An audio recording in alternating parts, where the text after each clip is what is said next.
ঠাকুর, আমার ছোট ছেলে এখনো নাম পায়নি। মা, আপনি যা পাইছেন তাতেই চলবে। অন্তরঙ্গ সংলাপ।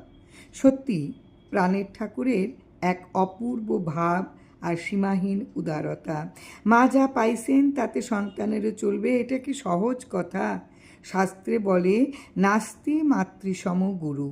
মায়ের তুল্য গুরু আর কে আছেন এই ভবে?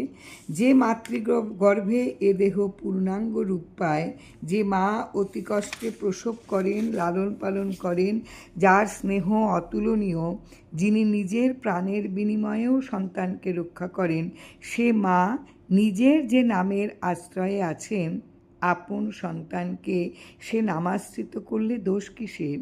মার কাছে নামাশ্রয় পেলে কি তা ব্যর্থ হয়ে যাবে? দয়াল ঠাকুর মায়ের কাছে সন্তানের নামাশ্রয়ে কোনো দ্বিধা রাখেননি। এর থেকেও কি আমাদের কিছু শিখতে পেরেছি? তাই নাম প্রদানে গ্রহণে যত প্রশ্ন, যত তর্ক বিতর্ক, সবই অকারণে। জয় রাম, জয়।